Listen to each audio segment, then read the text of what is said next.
So today we will study about Astilago. Astilago is also called smut fungi. Astilago is also called smut fungi, and it is the member of Basidiomycota. It is the member of Basidiomycota. Okay. So till now we were reading about members of Ascomycotona, and now we are going to start studying the members of Basidiomycota. Okay. So Astilago is also known as a smut fungi. Okay. So what about Astilago? So do you know what is the meaning of smut? Smut means dirt, है ना? Smut means dirt. और ये जो fungus होते हैं, ये जो symptoms produce करते हैं पौधे के ऊपर, वो कैसा दिखता है? इट लुक्स लाइक ब्लैक सूटी मास ऑफ स्पोर, काले पाउडर की तरह, बिल्कुल काले पाउडर की तरह बिल्कुल दिखता है, डर्ट जैसा। स्मट का मतलब ही डर्ट होता है, जैसे लगता है कि ग्रेन्स के ऊपर जो है कुछ डर्ट लगा हुआ है, ब्लैक डर्ट, या इसे आप ये से कह सकते हो, दे लुक्स लाइक ब्लैक पाउडर, है ना? ये ब्लैक पाउडर जैसे दिखते हैं, डर्ट जैसे दिखते हैं, ठीक है। और जो अस्टिलेगो होता है बेटा, ये mostly it affects the members of family Poaceae. ये कौन से मेंबर्स को अफेक्ट करता है? पोएसी, जिससे हम ग्रैमिनी भी बोलते हैं, जैसे ये गेहूं, बार्ले, वीट, बार्ले, मेज, इन सब ये जो पोएसी के मेंबर्स हैं, इन सबको इन्फेक्ट करता है, ठीक है। And please you all mute yourself.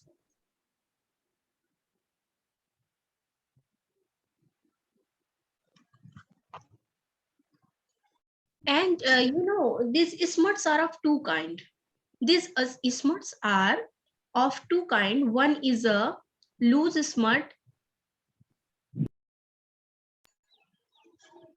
Rakhi Gautam, please mute yourself. These smuts are of two kind. One is a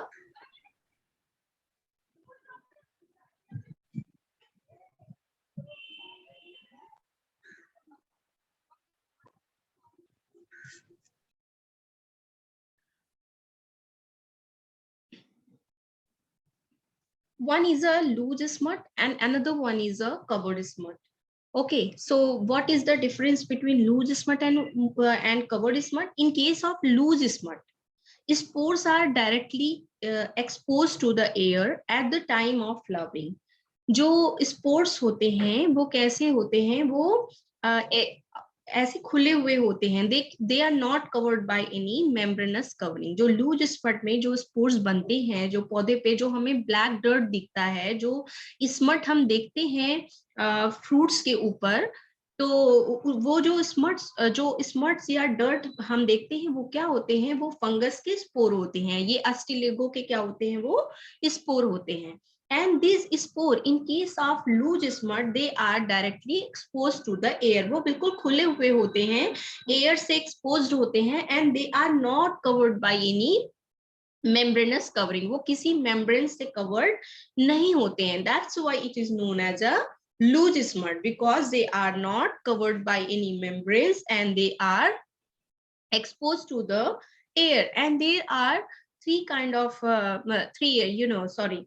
there are different kind of diseases that is called by the Ustilago. Okay, Ustilago जो loose smut cause करता है, वो उसके कई सारे crops को infect करता है, जैसे Ustilago tritici, it causes loose smut of wheat, Ustilago hordei, it causes loose smut of barley, Ustilago maydis. इसके अलावा भी और भी बहुत सारी अस्टिलेगो की स्पीसीज हैं जो कि लूज स्मट कॉज करती हैं। And next is a covered smut. What happens in a covered smut? In the covered smuts are not directly exposed to the air. जो spores होते हैं वो बिल्कुल air से expose नहीं होते हैं, बल्कि वो किससे covered होते हैं? They remain enclosed in a membranous covering. वो बिल्कुल expose नहीं होते हैं, बल्कि वो membranous covering से ढके होते हैं। इसीलिए इसको हम क्या बोलते हैं? Covered smuts, because here spores are covered by membranes and they are liberated by the breaking up of wall of grain. ये जो membranes का formation होता है ना, ये जो ग्रेन की वॉल होती है वही उसमें मेम्ब्रेन्स बनाती है। तो जब ये मेम्ब्रेन्स ब्रेक करता है तब ये स्पोर उससे बाहर निकल पाते हैं। तो कवर्ड स्मट के 2-3 एग्जाम्पल हैं आपके सामने। That is one is a covered smut of barley that is caused by a Stillego hordeae. Covered smut of oat is caused by Stillego cholerae, and wheat smut of sugarcane is caused by Stillego cytemini. So you have to remember this, that smut disease is always caused by which fungus? Stillego, and Stillego is also called smut fungi. And what kind of a symptom it produces? It produces smut or dirt, that is also you may say as a black sooty mass of the spore. Black sooty mass of the spores are produced on the grains. Black sooty mass of spore on spores are produced on the grain. That is, and it mainly affects the member of poaceae or gramineae, है ना। तो ये mostly जो हमारे cereal crops जितने होते हैं, ज्वार, मक्का, बाजरा, गेहूं, ये उन सबको, और शुगर केन को भी, है ना, ये सारे भी मेंबर जितने हैं वो ग्रेमिनी फैमिली के मेंबर्स हैं। तो ये जो अस्टिलेगो होता है ये मोस्टली ग्रेमिनी फैमिली के मेंबर्स को इन्फेक्ट करता है। और ये स्मट 2 तरीके के होते हैं, one is a loose smut and another one is a covered smut. Then in the loose smut, the spores are not covered by any membranes, while in a covered smuts, the spores are covered by membranes. Okay, so next we will study about it's a somatic structure. इसका mycelium कैसा होता है? तो इसमें 2 तरीके के mycelium होते हैं, एक होता है primary mycelium and another one is a secondary mycelium. So primary mycelium is a monokaryotic mycelium, and it is formed by the germination of basidiospore. Primary mycelium कैसा होता है? मोनोकैरियोटिक होता है। मोनोकैरियोटिक मींस इसमें सिंगल न्यूक्लियस होता है। Mono means single and karyotic means nucleus, and primary mycelium is formed by the germination of basidiospores, while secondary mycelium is formed by dikaryotisation। Secondary mycelium कैसे बनता है? Bye dikaryotisation से। Dikaryotisation कैसे होता है? जब 2 मोनोकैरियोटिक माइसीलियम आपस में फ्यूज करेंगे तो फिर उससे क्या बनेगा? Secondary mycelium. आपकी वॉइस ब्रेक हो रही है। ब्रेक हो रही है बहुत ज्यादा, बट मेरा इंटरनेट नो कनेक्शन, मैम ज्यादा नहीं हो रही है पर बहुत स्लो आ रही है आपकी। मेरी आवाज स्लो आ रही है। Okay, now is it yes fine? Ma'am. Now is it fine? Yes ma'am. अभी तो मैंने थोड़ा वॉल्यूम भी बढ़ाया। Let me check once if my speaker is at a full volume और not. It's 100% volume. I think now should be clear. अभी clear है कि अभी भी वॉइस स्लो है? Yes ma'am. मैम क्लियर है। Okay okay, now you all mute yourself. ठीक है, अभी तक समझ में आया ना मैंने जो बताया आपको? Yes ma'am. Okay, so there are 2 kind of mycelium. इसकी जो आपको पता ही है कि जो फंगस होता है उसका उसका जो बॉडी होता है वो माइसीलियम से बना होता है। और 2 तरीके के माइसीलियम होते हैं, one is a primary mycelium and another one is a secondary mycelium. तो प्राइमरी माइसीलियम किससे बनता है? By the germination of basidiospore. While secondary mycelium कैसे बनता है? It is formed by the fusion of 2 primary mycelium, या जिसे हम डाइकैरियोटाइजेशन कहते हैं। डाइकैरियोटाइजेशन, तो हम कल परसों से ही डाइकैरियोटिक की बात कर रहे हैं। Di means 2, karyotic means nucleus.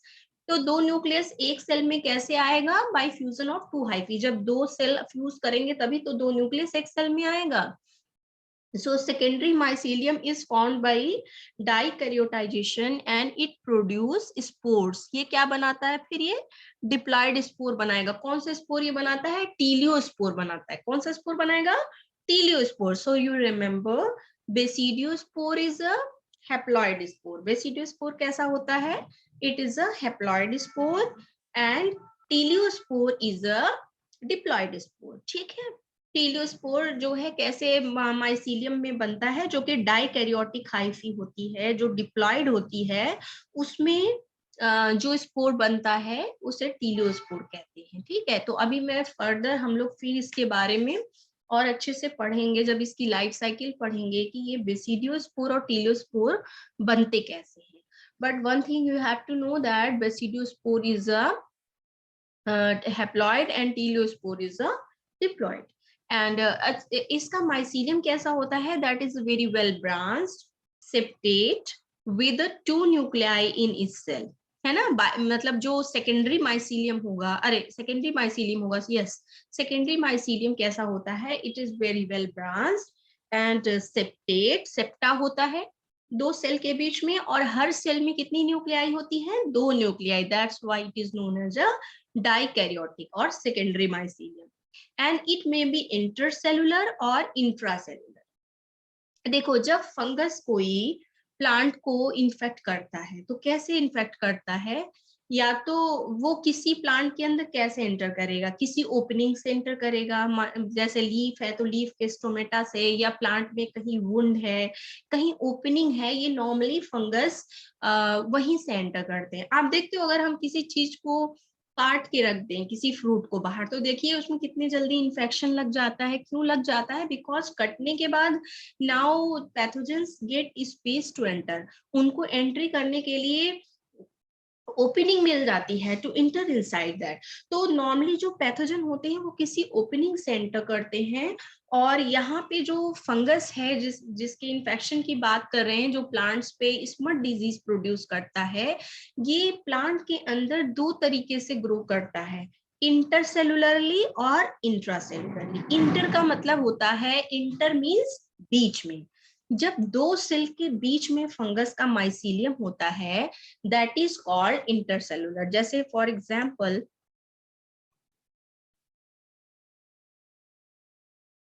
जैसे ये सपोज एक सेल है और ये दूसरी सेल और सेल है, ये सेल के बीच में सपोज गैप है ना, ये बहुत सारे सेल्स हैं, है ना, ये सेल्स हैं, और जो माइसीलियम है वो 2 सेल के बीच में ग्रो कर रहा है ना, ये 2 सेल के बीच में जब माइसीलियम, ये जो मैं थ्रेड लाइक स्ट्रक्चर बना रही हूँ ये माइसीलियम है, और जब ये सेल के बीच में होता है then it is called intercellular. And second case is a intracellular. Intracellular मतलब सेल के अंदर, ये सेल के अंदर ग्रो कर रहा है।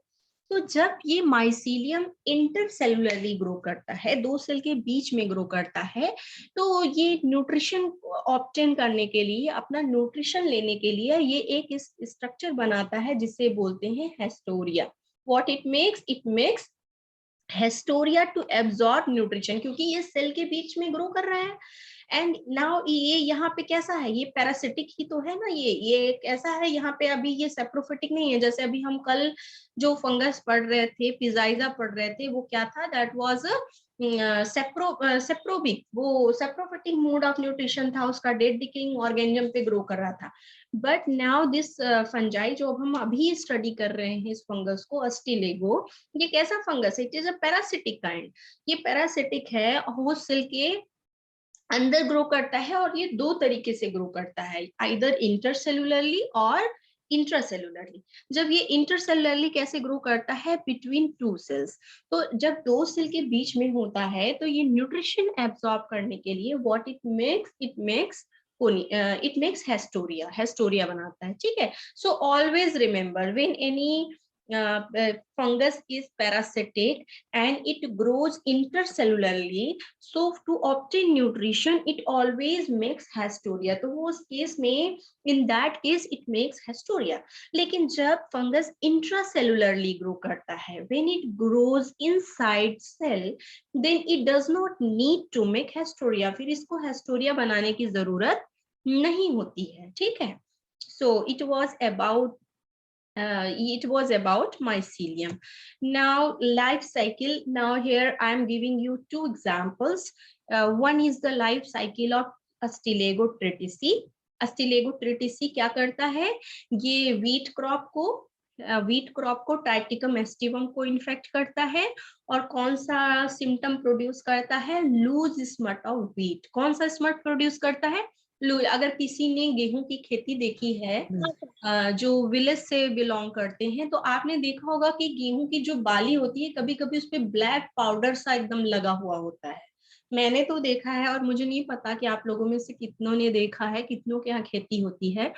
तो अब इसको देखने के लिए अभी जैसे गेहूं की फ्रूटिंग का सीजन आ गया है, फ्रूटिंग हो रही है गेहूं की, तो इसके बाद आप इस स्मट को देख सकते हो वहां पे अस्टिलेगोट्रेटिसी को। अगर आप वीट के फील्ड में विजिट करोगे, then you can see smut, smut over there, वहां पे आप स्मट देख सकते हो। ठीक है, वो बिल्कुल ब्लैक पाउडर जैसा, पूरे उसका जो इन्फ्लोरेसेंस होता है वो आप यहाँ देखिए डायग्राम में, इसका इन्फ्लोरेसेंस दिखा रहा है ना। So you can see black powdery mass of spore on this. तो ये जो अस्टिलेगोट्रिटिसी है, it causes loose smut on wheel. तो अब इस अस्टिलेगोट्रिटिसी का इन्फेक्शन होता कैसे है, देखो हम सबसे पहले क्या करते हैं, गेहूं को खेत में डालते हैं ना, we sow seed in the field. Okay, हम बीज को खेत में डालते हैं, तो ये क्या होता है, ये जो फंगस होता है स्टिलेगोट्रिटिसी, ये सीड के अंदर एम्ब्रियो में जाके ये स्टे करता है। इसका जो माइसीलियम है वो जो है बिल्कुल जो हमारा ग्रेन होता है, ग्रेन और या यू में से सीड, उस सीड के अंदर जाकर के एम्ब्रियो में जाकर के बैठता है। आपको पता है ना कि जो ओवरी होता है, और जैसे फ्लावर के क्या पार्ट होते हैं, फ्लावर के दो वेजिटेटिव पार्ट होते हैं, सेपल पेटल होता है, और रिप्रोडक्टिव पार्ट क्या होता है, स्टेमेन एंड कॉर्पेल होता है। और कॉर्पेल किससे बना होता है, ओवरी से बना होता है। तो जब कॉर्पेल फर्टिलाइज होता है तो ओवरी जो उसका होता है वो फ्रूट में कन्वर्ट हो जाता है, और ओवरी के अंदर ओव्यूल होता है, वो सीड में कन्वर्ट हो जाता है। ठीक है, अब हम उसी सीड को यूज करते हैं खेती करने के लिए, और सीड के अंदर क्या पाया जाता है, embryo. What is formed inside seed, let me make you one diagram.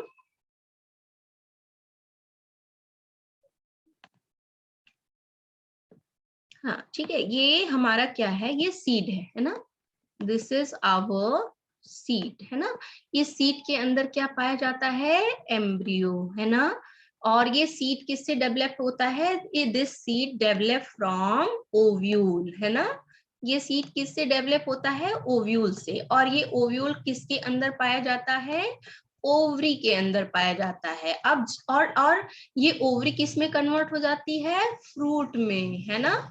हम ओवरी किस में कन्वर्ट हो जाती है, फ्रूट में। तो हमें सीड कहाँ मिलता है, फ्रूट के अंदर मिलता है। और हम खेती करने के लिए क्या यूज करते हैं, we use seed.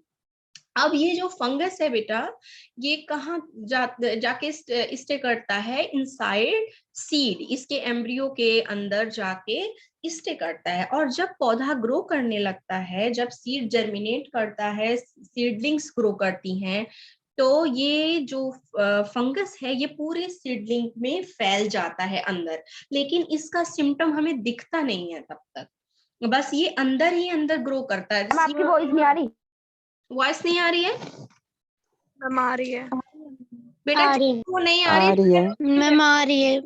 Okay okay, तो अब आ रही है।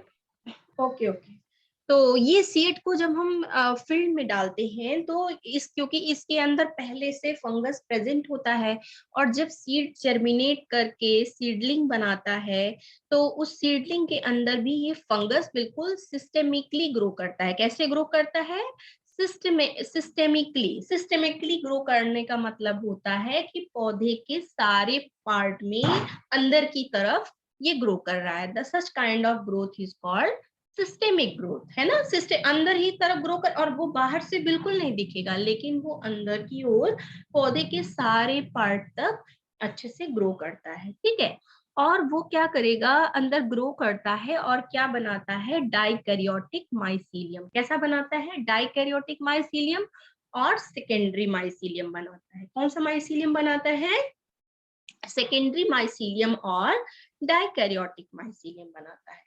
अब इस और ये डाइकैरियोटिक माइसीलियम कैसे बनता है? इंटरसेलुलरली, दो सेल के बीच में। तो जाहिर सी बात है जब दो सेल के बीच में बनाएगा तो इसमें हेस्टोरिया का फॉर्मेशन होगा और वो पौधे से न्यूट्रिशन ले लेता है। तो अब यहाँ पे आप देख रहे हो कि फंगस बिल्कुल जैसे जैसे सीड जर्मिनेट करता है, सीडलिंग ग्रो करता है, उसके साथ साथ ही फंगस भी अंदर बिल्कुल ग्रो करता है। वो भी अपने माइसीलियम को बनाता है, डाइकैरियोटिक माइसीलियम बनाता है, और उस डाइकैरियोटिक माइसीलियम के ऊपर ये स्फेरिकल ओवल शेप्ड स्पोर बनते हैं। You can see this oval shaped spores are formed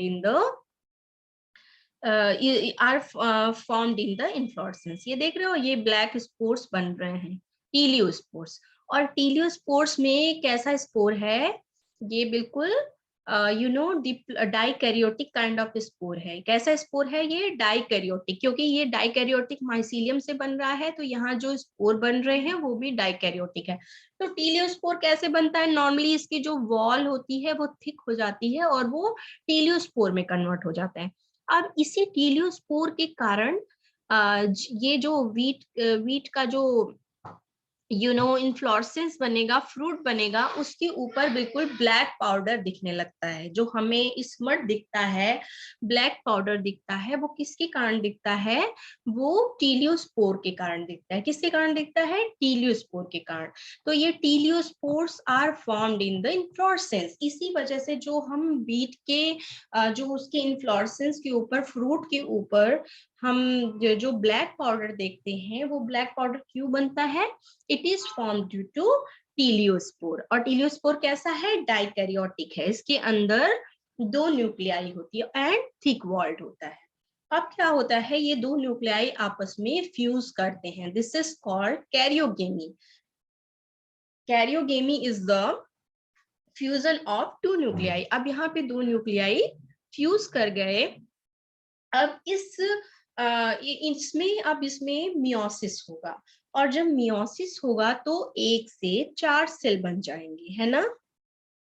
अब यहाँ देखिए, यहाँ पे मियोसिस हो रहा है और 1 से 4 सेल बन रहे हैं। तो एक तरीके से यहाँ पे जो टीलियोस्पोर है वो जर्मिनेट कर रहा है ना। देखो टीलियोस्पोर यहाँ पे, ये आप जो देख रहे हो ना, टीलियोस्पोर जर्मिनेट कर रहा है और उसकी न्यूक्लियाई ए डिवाइड होकर के 4 बना देंगे। यू कैन सी हियर 4 बन गया। और इसको अब हम प्रोमाइसीलियम बोलेंगे। कौन सा माइसीलियम बोलेंगे? प्रोमाइसीलियम बोलेंगे। और हम यहाँ पे कितने न्यूक्लियाई बन गए? 4 न्यूक्लियाई बनेंगे। तो अब ये चारों न्यूक्लियाई अलग अलग सेल में चली जाएगी। तो you can see here 4 cell दिख रही हैं आपको, बीच में सेप्टम बन गया और 4 सेल अलग हो गए हैं और उसके अंदर एक एक न्यूक्लियाई है। अब यहाँ पे हर न्यूक्लियाई से ये जो आप देख रहे हो, सॉरी, हर सेल से एक इन्फेक्शन थ्रेड निकल रही है। क्या निकल रही है? Infection thread. ठीक है, ये इन्फेक्शन थ्रेड निकल रही है। और अब ये क्या करेगा? ये इन्फेक्शन थ्रेड अब फिर से वीट के फ्लावर को फिर से इन्फेक्ट करेगा। किसको इन्फेक्ट करेगा? वीट के फ्लावर को फिर से इन्फेक्ट करेगा। एंड इन्फ्लोरेसेंस से वैसे तो ये सारे फंक्शनिंग कहाँ हो रहे हैं? ये टीलियोस्पोर तो वहीं पे बना है, फ्लावर पे, इन्फ्लोरेसेंस पे। और टीलियोस्पोर, अब यहाँ पे टीलियोस्पोर में मियोसिस हो जाएगा, टीलियोस्पोर जर्मिनेट करेगा, उसमें मियोसिस होगा और वहां पे क्या बन जाएगा? प्रोमाइसीलियम। और प्रोमाइसीलियम से फिर इन्फेक्शन थ्रेड्स निकलेंगी। अब ये इन्फेक्शन थ्रेड बहुत ज्यादा ग्रो नहीं करती हैं, बल्कि जो इन्फेक्शन थ्रेड्स आपस में फिर से फ्यूज करके क्या बना लेती हैं? Dikaryotic mycelium. क्या बनाती हैं? इन्फेक्शन थ्रेड जर्मिनेट करके, फ्यूज करके, दो इन्फेक्शन थ्रेड नॉर्मली जो अपोजिट स्ट्रेन की होती हैं वो फ्यूज करके क्या बना लेती हैं? Dikaryotic mycelium. फिर से देखो, हमने स्टार्ट किया था डाइकैरियोटिक माइसीलियम से और फिर हम डाइकैरियोटिक माइसीलियम पे आ गए। अब ये डाइकैरियोटिक हाइफी बना लेती हैं। डाइकैरियोटिक हाइफी अब क्या करता है? ये सीड को इन्फेक्टेड सीड में के अंदर चला जाता है ना। तो ये इन्फेक्शन देखो, यहाँ पे ये क्या कर रही है? इन्फेक्शन थ्रेड से ये इन्फेक्शन कर रही है। ये सीड को, फ्लावर को इन्फेक्ट करेगी और फ्लावर के अंदर ही, इस फ्लावर में ही फिर सीड बनेगा, फ्लावर ही फिर से फ्रूट और सीड में कन्वर्ट करेगा। और ये इन्फेक्शन थ्रेड कहाँ चली जाएंगी? इन्फेक्ट करके सीड के अंदर एम्ब्रियो में पहुंच जाएंगी और वहां पे ये क्या बना लेंगी, डाइकैरियोटिक माइसीलिया। अब ये वही सीड हम फिर स्टोर करके रखेंगे, हम इसी सीड को स्टोर करके रखते हैं और फिर जब नेक्स्ट जनरेशन, फिर जो नए साइकिल शुरू होता है, हम सीड को फील्ड में डालेंगे, फिर वो उसके अंदर ग्रो करेगा, फिर उसके अंदर टीलियोस्पोर बनाएगा। जब टीलियोस्पोर दिखे बनेगा तो हमें ब्लैक पाउडर दिखेगा उसके ऊपर, फिर उसके अंदर कैरियोगेमी होगी, मियोसिस होगा, टीलियोस्पोर का जर्मिनेशन होगा, टीलियोस्पोर जर्मिनेट करके प्रोमाइसीलियम बनाएगा, फिर वो इन्फेक्शन थ्रेड बनाएगा, फिर वो इन्फेक्ट करेगा और इन्फेक्शन थ्रेड आपस में फ्यूज करके क्या बना लेती हैं, डाइकैरियोटिक हाइफी, और फिर वो सीड के अंदर एंटर कर जाएगा। तो ये आपको समझ आया बेटा? Can you get? Yes ma'am. चलो, तो Yes, ये ma'am. बहुत आसान है। अब इसमें ये याद रखना आप लोग कि ये जो टीलियोस्पोर, जो हमें ब्लैक स्मट स्पोर दिखता है, वो किसके कारण बनता है, वो टीलियोस्पोर के कारण। जो हमें ब्लैक स्मट डर्ट दिखता है, जो सिम्टम दिखता है, that is form due to teliospore. और वो कैसा होता है, डाइकैरियोटिक होता है, उसके अंदर 2 न्यूक्लियस होते हैं, है ना, क्योंकि वो डाइकैरियोटिक माइसीलियम से बनता है। ठीक, अब ये साइकिल चलती रहेगी, टीलियोस्पोर बनेगा, टीलियोस्पोर जर्मिनेट करेगा, फिर जर्मिनेट करने से इन्फेक्शन थ्रेड बनेगा, फिर वो इन्फेक्शन थ्रेड, उसका नाम ही है, उसका काम है फिर से इन्फेक्शन करना, फिर से इन्फेक्शन करेगा और वो सीड के अंदर चले जाएगा। तो जब वो सीड से निकलता है तो वो टीलियोस्पोर बनाता है, और जब सीड में एंटर करना होता है तो टीलियोस्पोर से इन्फेक्शन थ्रेड बनती है और वो सीड के अंदर चला जाता है। ये ऐसी साइकिल चलती रहेगी। तो ये साइकिल हो गया। मैम वो उसी सेम सीड को दोबारा से इन्फेक्ट करता है जिस सीड नहीं, से वो बना है?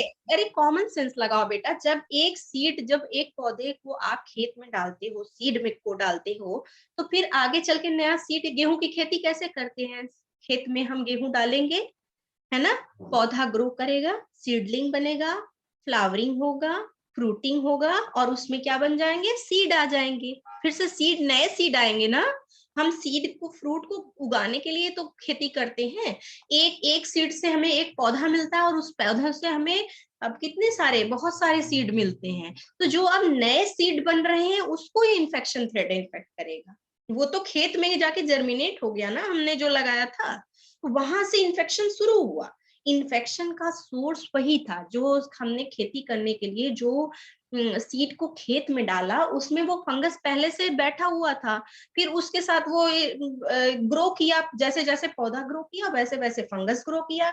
जब पौधा एकदम फ्लावरिंग स्टेज में आया तो उसने टीलियोस्पोर बनाया, और जब उसमें फ्लावरिंग के बाद जब उसमें फ्रूट लग गए, सीड लग गए, उस सीड के अंदर उसको इन्फेक्शन थ्रेड से एंटर करके और जाके एम्ब्रियो में बैठ जाएगा। तो वो नई सीड को इन्फेक्ट करेगा ना, जो नया आता है। समझ आया? Yes ma'am. है ना। तो ये साइकिल है, ये फिर वो न्यू नया सीड है, फिर हम उससे अगले साल खेती करेंगे, फिर हम अगले साल खेती करेंगे, और ये कार्यक्रम चलता रहेगा, है ना। तो अगर ऐसे तरीके की बीमारी को सही करना हो तो हमें क्या करना चाहिए, हमें ऐसी सीड को अवॉइड करना चाहिए। नेक्स्ट ईयर हमें उससे खेती नहीं करनी चाहिए। अगर हमें लगेगा कि हमारे पौधों में स्मट फंजाई आ रहे हैं तो next year we should avoid using that seed. हमें कहीं और से अच्छा सीड प्रोक्योर करके लेके आना चाहिए, क्योंकि ये कैसा है, ये सिस्टेमिक फंगस है, और कई बारी ऐसा सीड को ट्रीट करने के लिए कुछ ऐसे फंजीसाइड आते हैं, जैसे एक सिस्टेमिक फंजीसाइड है बेविस्टीन। अगर उससे ट्रीट कर लो तो जो अंदर भी फंगस होते हैं वो भी मर जाते हैं। तो कायदे से तो हमें जो फंगस फ्री हेल्दी सीड है, इसलिए हमेशा फील्ड में उसको यूज करना चाहिए, ताकि क्रॉप में ना ग्रो ना करे, नहीं तो फिर ये क्रॉप का लॉस कर देते हैं। ठीक है, अब एक और एग्जाम्पल है life cycle of Ustilago maydis. Ustilago maydis क्या करता है, लूज स्मट ऑफ मेज, है ना, जी मेज। मेज का जो बोटेनिकल नेम है वो क्या है, जी मेज है। तो ये जो अस्टिलेगो मेडिस है ये मेज को इन्फेक्ट करता है। तो इसमें कैसे इन्फेक्शन शुरू होता है, यहाँ पे जैसे अभी आपने जो अस्टिलेगो ग्रामिनीस ट्रिटिसी देखा था, यहाँ पे बेसिडियोस्पोर का फॉर्मेशन नहीं होता है, बल्कि यहाँ पे इन्फेक्शन थ्रेड का फॉर्मेशन होता है। लेकिन इस केस में अस्टिलेगोमेडिस में क्या होता है, यहाँ पे बेसिडियोस्पोर का फॉर्मेशन होता है। और बेसिडियोस्पोर कैसे होते हैं, हैप्लॉइड स्पोर होते हैं। जैसे आपने यहाँ पे देखा इन्फेक्शन थ्रेट बनता है, उसी तरीके से उसके केस में जो हम अभी पढ़ेंगे एस्टिलेगोमेडिस, वहां पे इन्फेक्शन थ्रेट की जगह बेसिडियोस्पोर बन जाते हैं। क्या बनते हैं वहां पे, बेसिडियो। जैसे यहाँ आपने प्रोमाइसीलियम देखा ना, अब प्रोमाइसीलियम में यहाँ पे एक एक सेल में बड बन जाएगा, और वो बड क्या बना लेगा, बेसिडियोस्पोर, ठीक है। और वो बेसिडियोस्पोर फिर से इन्फेक्ट करेगा। अब इस यहाँ पे लाइफ साइकिल शुरू हो रही है। देखो ये जो है बेसिडियोस्पोर है, बेसिडियोस्पोर जर्मिनेट करके मोनोकैरियोटिक प्राइमरी हाइफी बनाएगा। कैसा बनाएगा, प्राइमरी माइसीलियम। और वो कैसा होगा, मोनोकैरियोटिक होगा, सिंगल सेल, क्योंकि बेसिडियोस्पोर कैसा होता है, हैप्लॉइड होता है, उसमें सिंगल न्यूक्लियस होता है। अब वो यहाँ पे जर्मिनेट करके मोनोकैरियोटिक प्राइमरी हाइफी बनाएगा। अब ये मोनोकैरियोटिक हाइफी बनाएगा, अब वो हाइफी डाइकैरियोटाइज हो रहे हैं, उसमें फ्यूजन हो रहा है। आप यहाँ देखो दो हाइफी हैं, ये दोनों आपस में फ्यूज करके डाइकैरियोटिक सेकेंडरी हाइफी बना रहे हैं, है ना। तो ये इसमें इस पौधे में क्या होता है, अस्टिलेगोमेडिस जो कि मेज को, मक्के को इन्फेक्ट करता है, उसमें क्या होता है कि सॉइल में, जैसे हमने मक्के की खेती की और अगले साल हम फिर से मक्के को खेत में मक्के के बीज को डाल रहे हैं, तो ये जो बेसिडियोस्पोर्स होते हैं ये मिट्टी में, सॉइल में इसी तरह पड़े होते हैं, ठीक है। और जब पौधे को सीड, मक्के का बीज ग्रो करता है, उसमें फ्लावरिंग होती है, तो ये क्या करते हैं, ये बेसिडियोस्पोर जर्मिनेट करते हैं, या बेसिडियोस्पोर जर्मिनेट करते हैं और मोनोकैरियोटिक माइसीलियम बनाते हैं। मोनोकैरियोटिक माइसीलियम फ्यूज करके डाइकैरियोटिक माइसीलियम बनाएगा, और फिर डाइकैरियोटिक माइसीलियम से टीलियोस्पोर बन जाता है। अब ये टीलियोस्पोर क्या करते हैं, फिर वही होता है जैसे लास्ट केस में देखा। अब इस टीलियोस्पोर की वजह से ही हमें black powdery mass of spore दिखता है। अब ये टीलियोस्पोर में जो न्यूक्लियस होता है वो फ्यूज करेगा, मियोसिस होगा, प्रोमाइसीलियम बनेगा, जैसे पिछले केस में देखा।